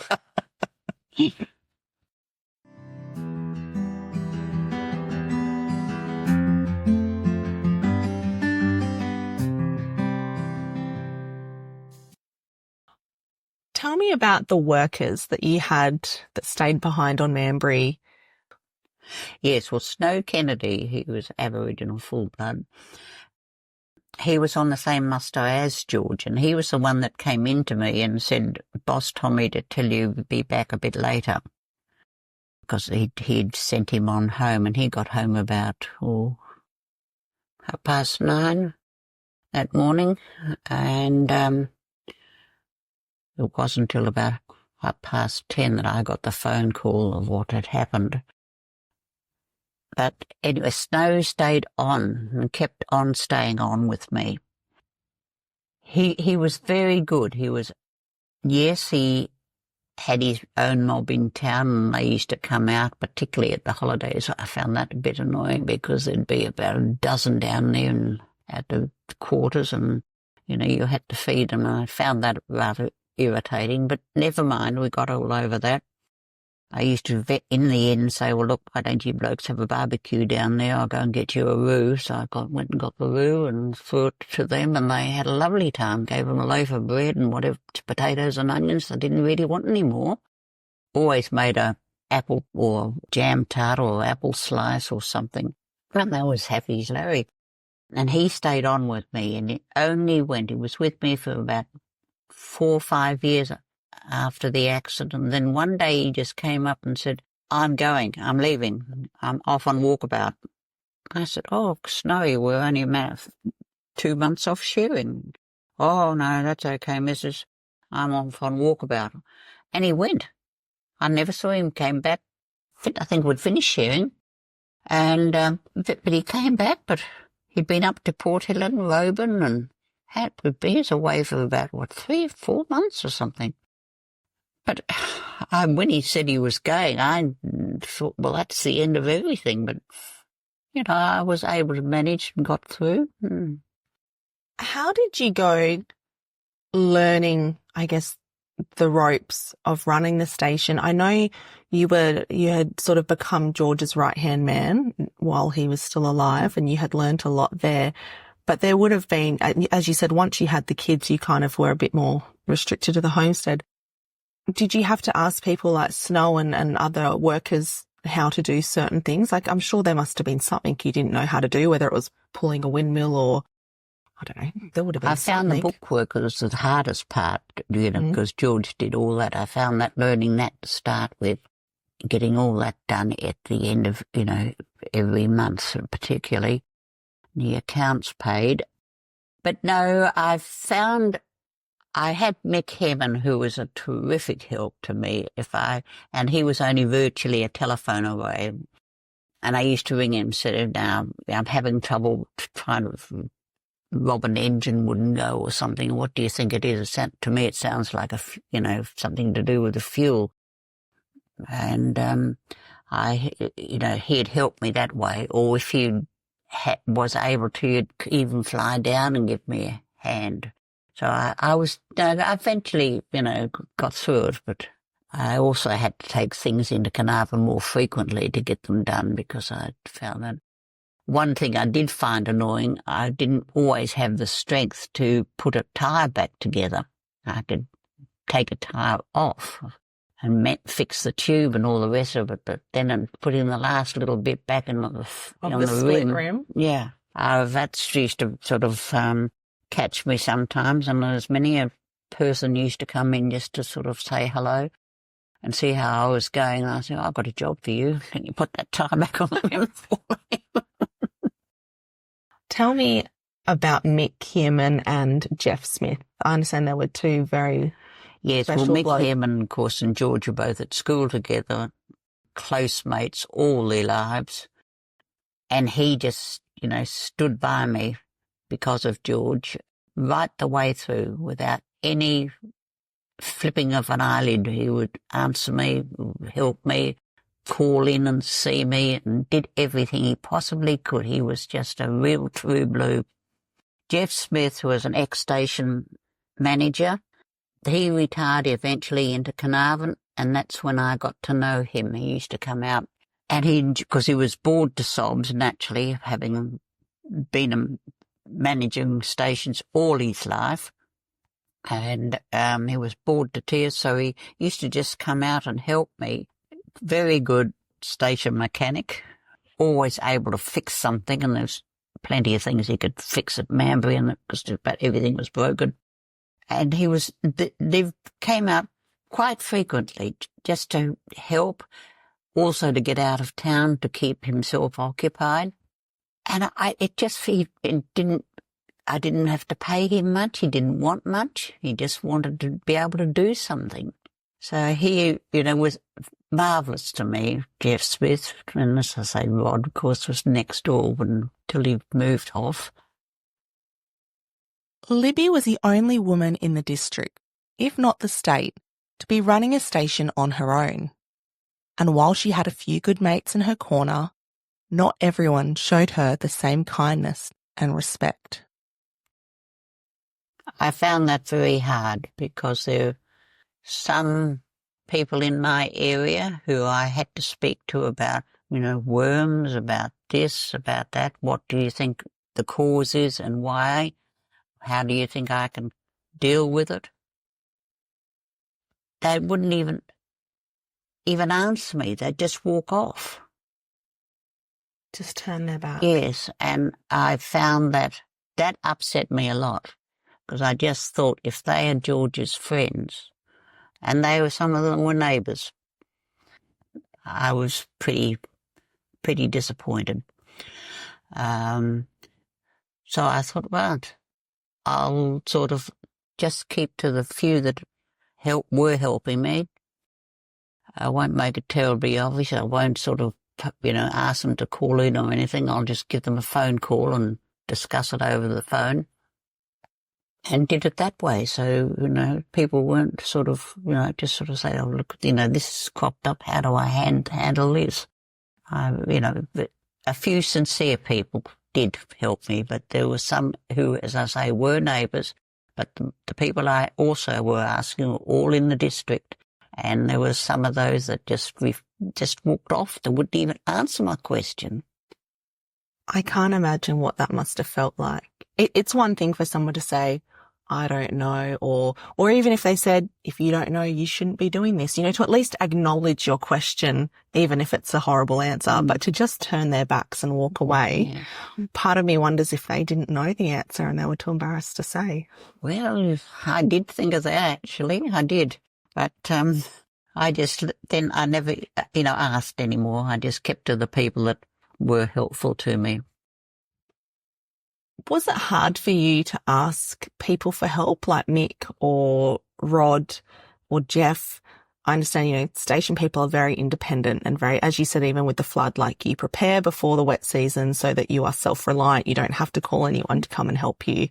Was that hard once you did need to ask those, especially after you asked a few other people for help and they quite literally turned their backs on you? Well, I just really only then ever called on the people that I felt I felt comfortable with, because I'd either get an answer yes or no.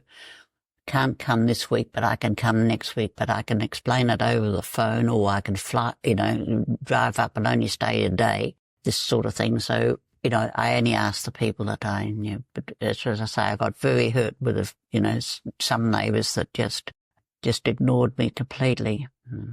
And whether it was hoping that I would run down and, they could buy it at a cheap price and add it to theirs, I don't know.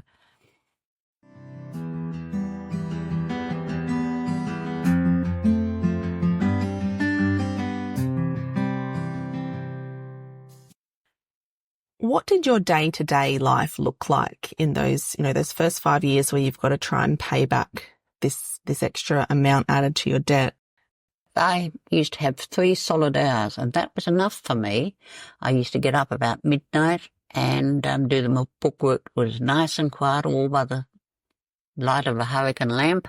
Get all that done, which was much easier because the children were asleep, and I found it a lot easier.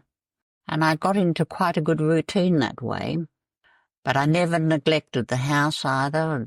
I kept we had brass door handles and flywire door handles were all brass, and door knobs were all brass, and all this sort of, I kept all that up once a week. Every Sunday I used to want to be at home. I did the bulk of the washing, the linen. It was much easier once you got the washing machine, of course. That was, did away with the copper. Although I loved the copper for boiling things, but the washing machine was so much quicker. Washing was done in hours, whereas before we had the washing machine, it was all day job, the copper job. However, I used to, always have Sunday at home, and that was the cooking up day. So I got quite not long after George's accident, I bought a deep freeze, and I used to cook up several meals on Sundays and put them in the deep freeze, so there was always something there that I could come back. As long as I got the staff fed and the children next, the staff always came first. They were fed, so they were out of the road by, fed at 7 o'clock and gone. And then the kids would be fed straight after a bath and into bed. And, I had that routine, which was great. Had food there, so I could come home at night or late afternoon and get, it out and what have you.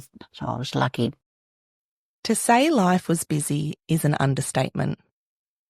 Ensuring the sheep had enough water was Libby's top priority, and one that consumed the most of her time. As I say, I didn't want tanks to be empty, because once the tank's empty, by God, it used to take a while to get it, even half full again, because the sheep were still drinking heavily on it. So we'd put the pump jack on this mill give it 2 runs of, bursts with fuel, and that would get a good half tank, and then I had to grab the pump jack and take it to another mill, and this went on for about a week solidly in a wind drought, and I really wasn't gaining anything, and I just about at the end of my tether, so I came in, and this bloke was there. Or first of all, I rang a stock firm, said that I wanted another pump jack, which they could understand and see. But anyway, this bloke came in, and he always used to come in, those travelling salesmen and all the rest of it. And he said, you're going to have a cup of tea soon or something. They're going to put the billy on or something. Anyway, I said, no, until I get another pump jack at the right price. I said, no. Go. Anyway, I got a pump jack. When he came back next time, he got a cup of tea. And as if, you weren't busy enough, with everything you've described so far, 73, 73, 74, 75, those years were very dry years. Were dry years. How does a drought impact, I guess, you're so reliant on getting a good wool clip to pay back this debt. How does a drought impact the amount of wool that a sheep produces? Well, there's not the feed, but I've fortunately was able to spread them right out. So even if there was only half a dozen sheep in a paddock sort of thing, we didn't have an awful lot of sheep then, but I was able to spread them out, and I refused to handle them any more than what I possibly could, so that I wasn't running them around and anything like that. No, it was pretty hard, those early 70s, very hard to dry. But it was keeping up the water, and then I used to clean the troughs 3 times a week, Monday, Wednesday, Saturday. But then I eventually thought, well, I just might have to cut back a bit, because it was just keeping the waters up. The water table had dropped. Everything was against you well and truly. So I used to go out, always still on a Wednesday, but quite often just brush the top off. Or if it was dirty, I'd clean it, but if it wasn't, I wouldn't. I only cleaned them twice a week, scrubbed them twice a week. But not handling them any more than what I had to. And I just left them, and they just seemed to fossick around and find something to eat. The trees got fairly ring-barked, I might add, too, but still. They did find something. How did you handle the drought? Because, the thing with the drought is you don't know when it's going to end. When you're in that first dry year, you don't know you're in a drought yet. It might just be the odd dry year. When you're in a second year, well, it might just be the second of 2 years, but it could be the second of 10 years. When you can't forecast what's going to happen and you're really in a pressure cooker situation, how did you cope? I just don't really know to answer that, to be quite honest. You just do cope. Just don't ask me how you do, but you do. Just, it's another day, and you go out and do what you possibly can.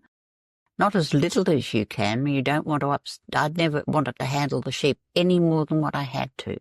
And that's all I would do. But I just would keep an eye on things and just keep hoping.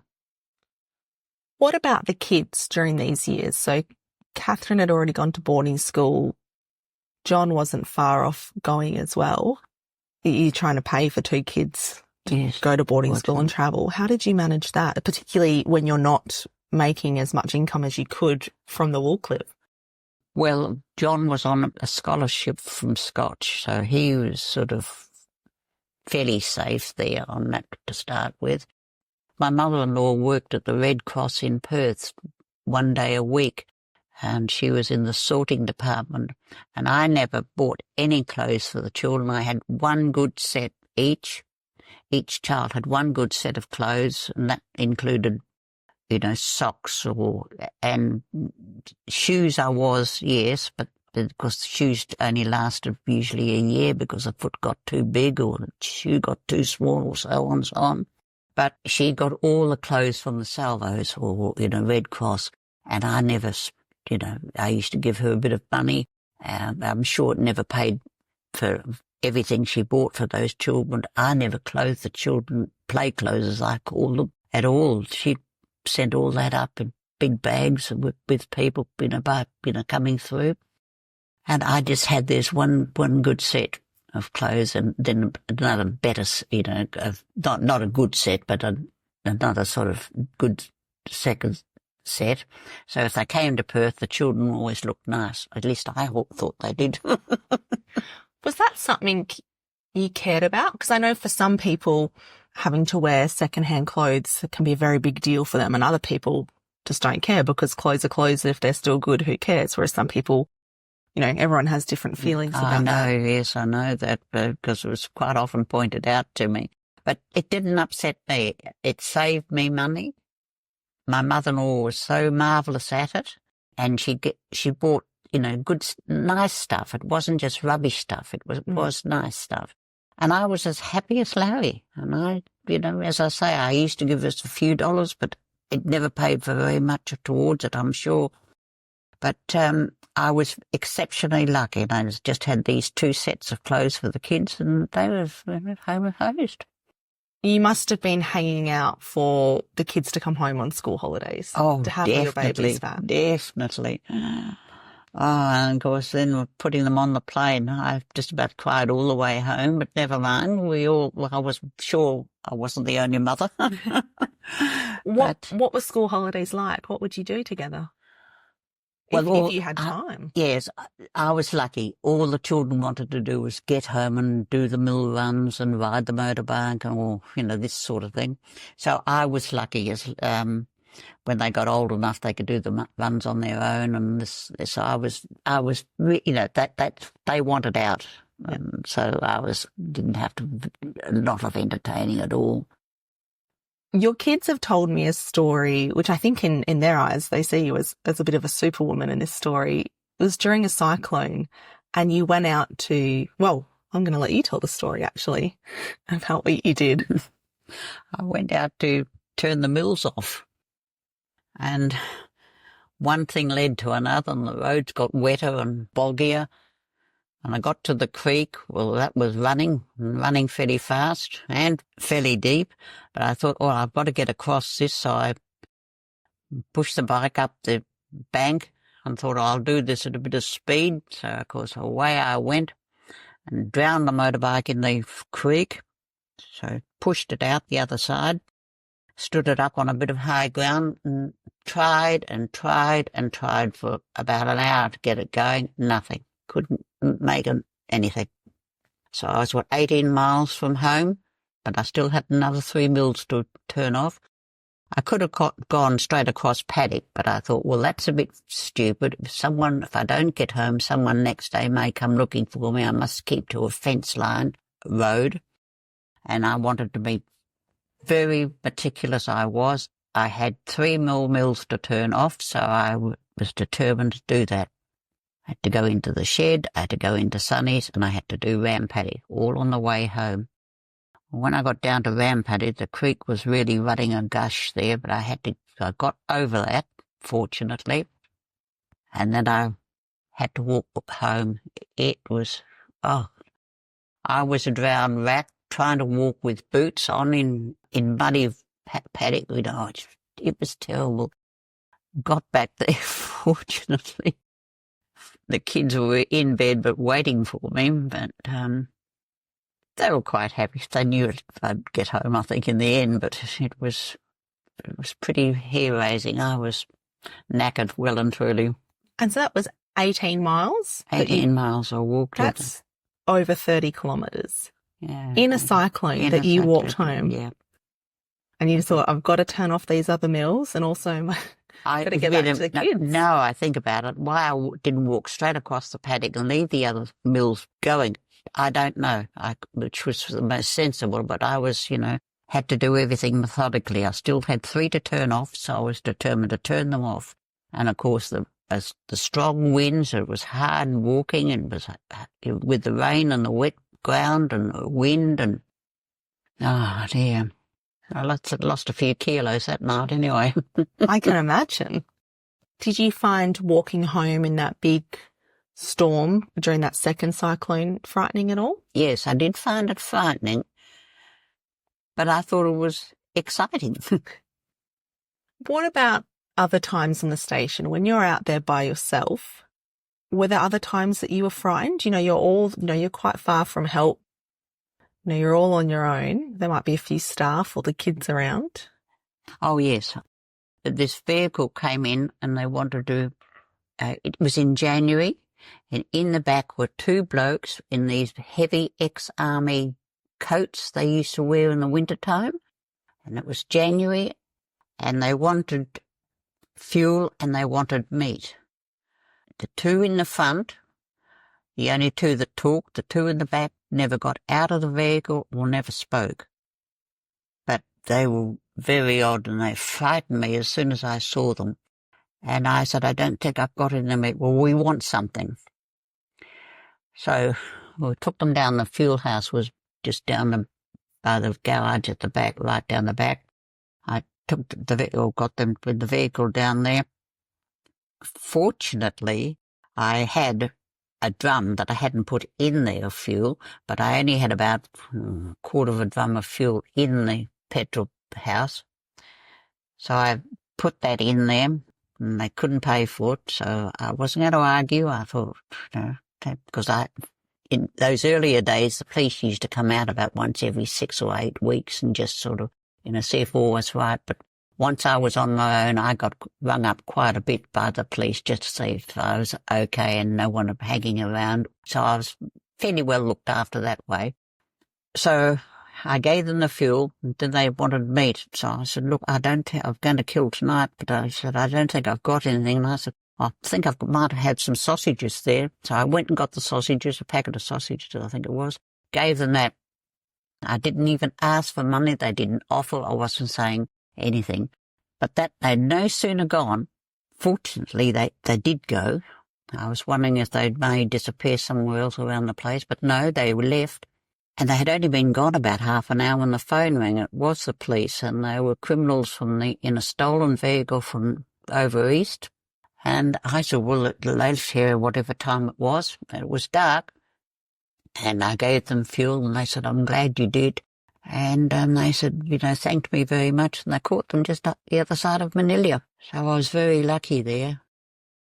And the other frightening part was I always slept with a truck tire lever under my mattress. I was slept outside, never slept in, always slept out on the veranda.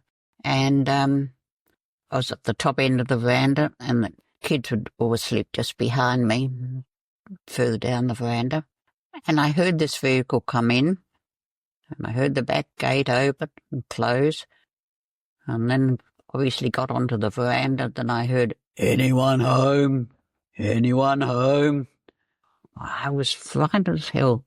So in bare feet of all, because I've got such soft feet, I jumped out of bed, forgot to pick up the tire lever, left that under the mattress, jumped out of bed to run down to the quarters to get Snowy to come out. I only got round the corner through the front gate, and because I was slowing up a bit then because there's too many stones on the road running down. Anyway, this was my girlfriend's husband. Just wanted to, come in and say hello and all the rest of it. I nearly cracked him over the head. I said, why didn't you call out your name? So I wasn't so frightened. But the silly part about it, I ran down in a nightdress of all things. And I thought, well, listen, you could see through the nightdress too, which was a bit embarrassing. Sounds like you had no shortage of experiences. No. You've got no shortage of stories.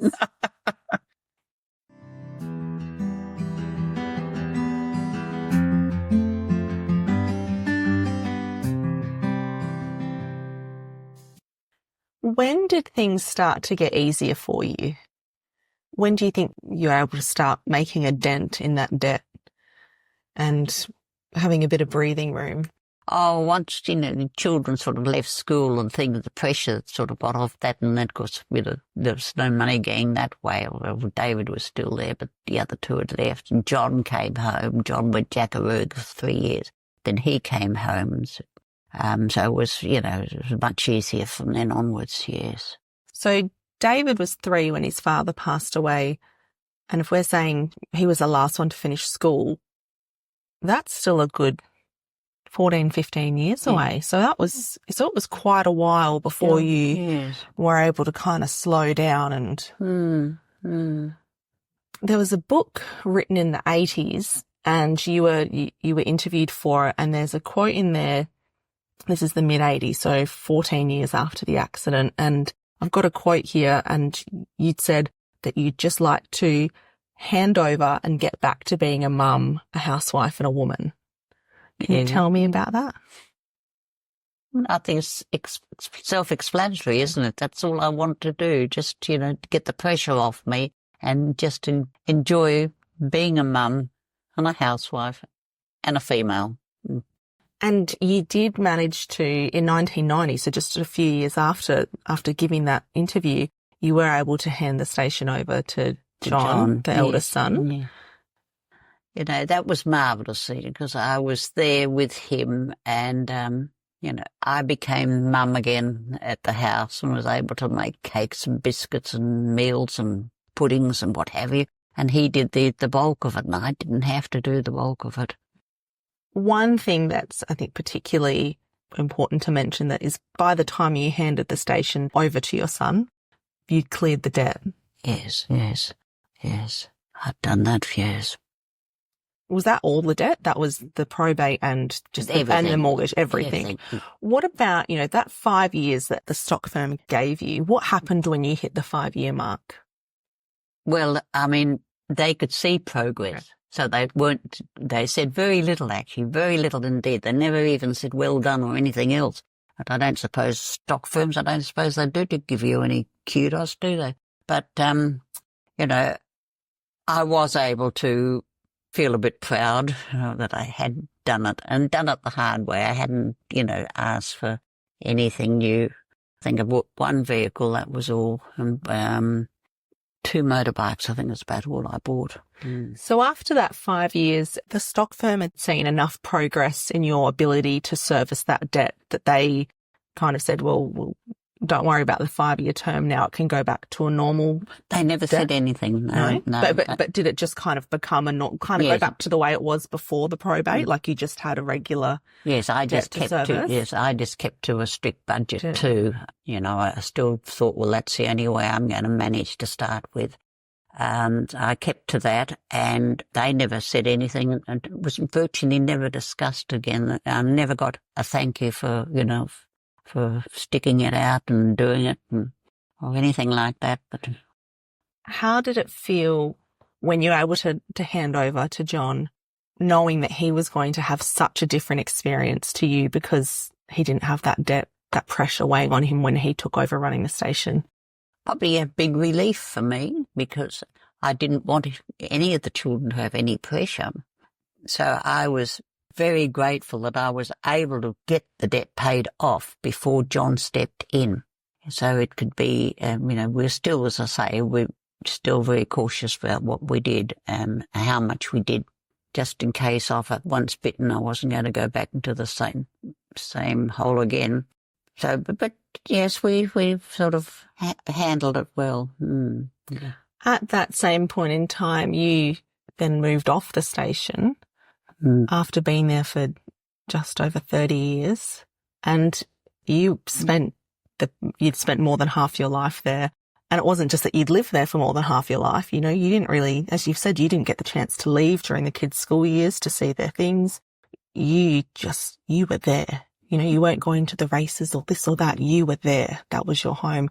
How do you adjust to a change like that when you move so far away? Couldn't, no. I haven't adjusted even now.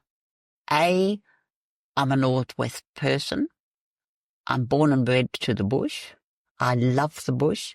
I love the isolation. I'm not interested in pretty shoes and frilly hats or going to the races or going to a party or socialising. Doesn't really come into my life. I just long to be back in the bush. I can't even adjust down here. I can't bear people either side of me. When I bought this house, I looked at it and I thought, well, there's one that side, but one behind me. But I've got bushland in front of me. I thought that's the closest I'm ever going to get. You know, I still cannot get used to living in Perth. I don't like it. I don't like it one little bit. Even after 35 years. It's a long time. How often are you able to get back up to Manbury? I haven't been back up this year. I usually go up and stay there for, well, normally 6 months and then come down again. But this is the first year I've ever put fully into down here. But I'm lucky in the respect that I've got a big home and I've got plenty of garden. And I just play around out there and I'm as happy as Larry. Most of my garden's at the back. So I can run around with nothing on if I want to, if you know what I mean. And we'll find that old nightgown.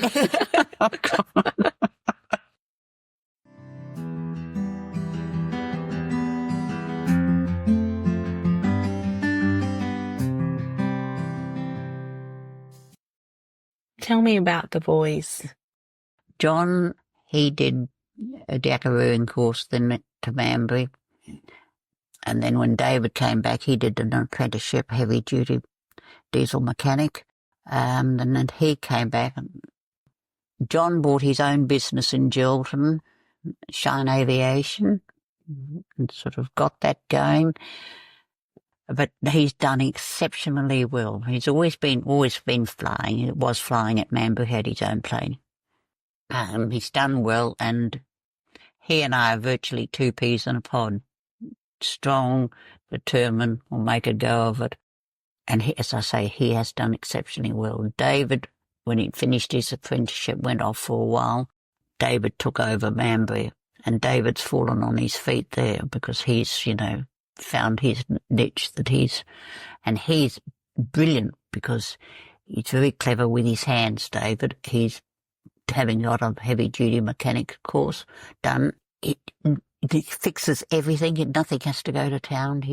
So the both of them have really just shone in their own walks of life. You must be so proud. I am. And I don't mind saying I am. But I don't go and tell everybody, of course. But no, I'm really proud of, all three of the children, because it wasn't easy for any of them. Not easy for one of them. And poor old David, he was probably a bit too young to remember anything. He remembers always picking up his boots, and he's got a seat out on the back veranda and always take your boots out there and put them in his boot box and go in thongs into the homestead or something. And he can remember that, but he can't, other things he can, I remember Dad putting his hat on, I remember Dad this, but he can't remember, he's too young. Which is sad for him, but, he's doing well. As Libby settled into life away from the station, enjoying the freedom from debt's relentless weight, an old, unwelcome companion returned. Grief, knocking at her door once more. Catherine went into nursing, did her general nursing at Fremantle. Then she travelled, married Andrew. He was an Englishman, married, went over to England to live, did her midwifery in England. Later she had 3 young children, got cancer. And so we had already decided that we'd pack her up. She and Andrew would come back to Australia because he had promised her that. So I went and saw her oncologist to find out that the cancer that she had was galloping like a horse and time was pretty short. And, of course, poor old Kathy kept on going down. But once she got here, and went straight up to Manbury, and she was a totally different girl. She said to me one day, "Mum, will you get that motorbike out?" I said, "What do you want to do?" She said, "I want to go for a ride."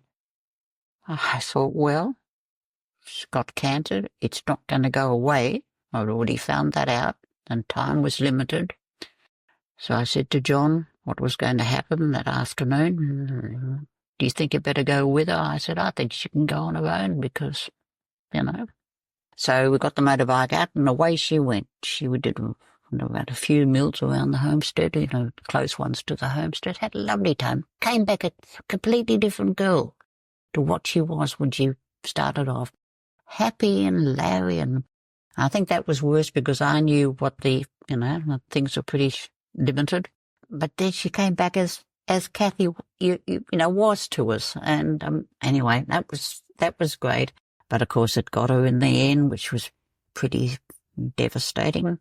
And that left a big hole with the children.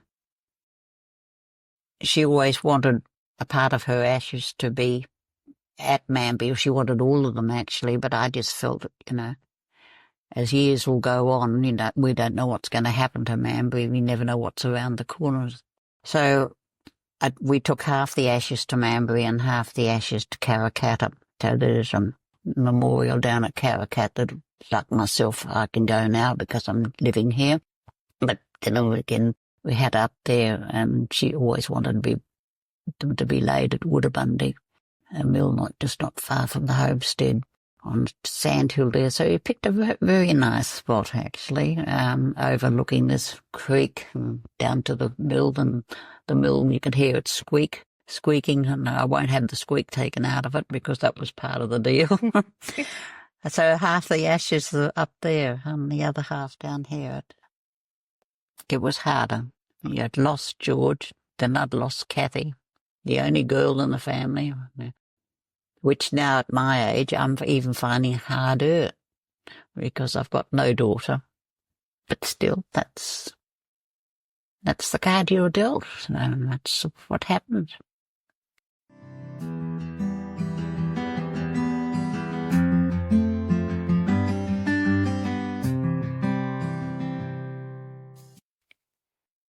At the end of our conversation, I wanted to ask Libby if she would do anything differently, given the chance. Not really, no, I wouldn't. Not to think, I've gone through the hard times, got all that behind me, got everybody paid off and paid back. The children I said to them also that the best thing I can do for them is give them the best education I could afford, which they all accepted. They've all done well with it, all on their own 2 feet, looking after themselves, because I said I would educate them. Once they left school, they had to look after themselves in every way, which they did. I did support them. They did. I mean, they fed them when they came home and all this sort of thing, but I never bought them a motor car or anything. They had to work for that. So no, I wouldn't do anything different. And I was probably lucky too. I was one of the lucky ones that barged in, barged through, then barged on and barged out the other side and got away with it. What is your favourite memory from your time at Manbury? Good seasons. Yeah, good wool clips. Happy times with the children. Just when there were all 5 of us, 3 children and mum and dad.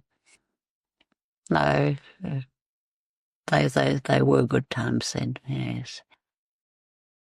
And looking back, what is the biggest lesson that you've learnt? I suppose do what you possibly can to the best of your ability.